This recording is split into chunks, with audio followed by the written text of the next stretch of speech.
Last year, we were selected as one of the 10 grantees working with Christ on the promotion of the rights of the indigenous people on the FCT. And the approach we have used in doing this is the major strategy that we used in doing this is by telling the stories of the original inhabitants by themselves using the Theatre for Development approach. And then also looking at preservation of culture using the community development agreements as a tool. So we felt that the community development agreement will be a very strong tool for the indigenous people of the FCT and to help in promoting their culture, preservation of their culture.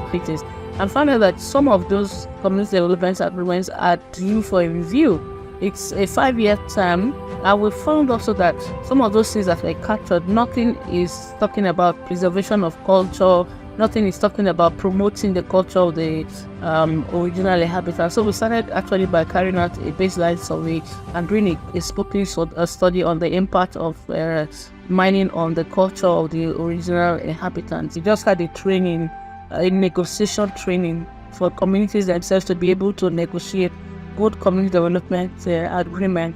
So we had 5 persons per community, women, youth, and the elderly, 5 persons per community. And all of the 5 persons who came from that community were saying we should please replicate this training for their leaders. It's still a work in progress, but we see a lot of impact, a lot of the fact that people are now getting more informed about the issue.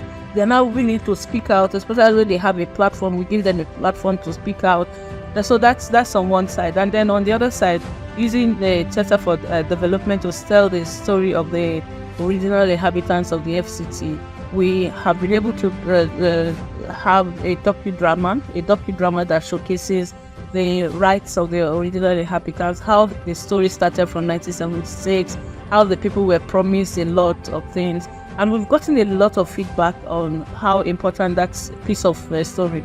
The story being told by the people themselves, unlike what you have in some history, in some history books, the people themselves telling the story, and they're promoting the fact that you have 9 indigenous tribes within the FCT. I've had people call me and say, "Oh, thank you so much for what you have done," because from this story, we now understand that the Abuja people are not just Baki people; there are other tribes within the Abuja.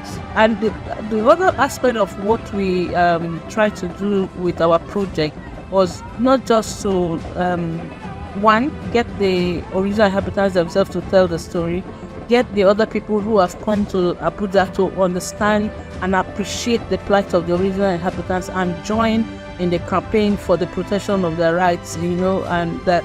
So we also use another strategy, which usually we use in all of our programs, the aspect of catching them young. So we instituted a competition among school-age children where they do poetry and art.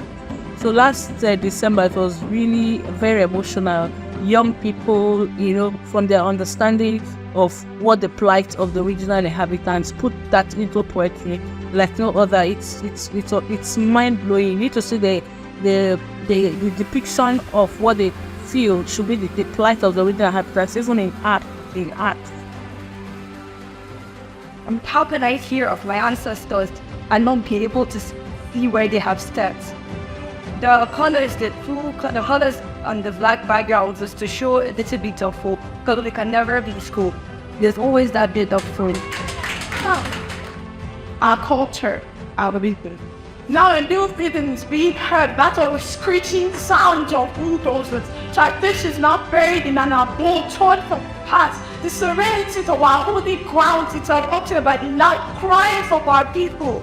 It was so good, and then we have agreed as an organization that even when the project ends, we're going to continue that. We have a few poems that we're going to put into a book, and we launched in the 2nd anniversary of the school competition. So it's going to be an annual competition.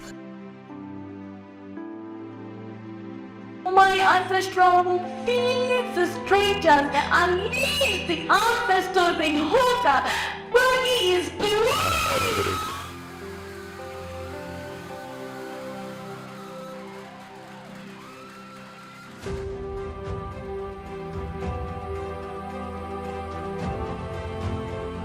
we call for the implementation of inclusive policies that empower indigenous communities and prioritize economic empowerment. These policies should involve meaningful consultation and collaboration with indigenous people of Abuja to develop strategies that ensure the sustainability of our traditional and other economic activities. Efforts should be made provided with legal recognition, equitable access to land and resources, and the necessary support to strengthen our capacities for self-determination.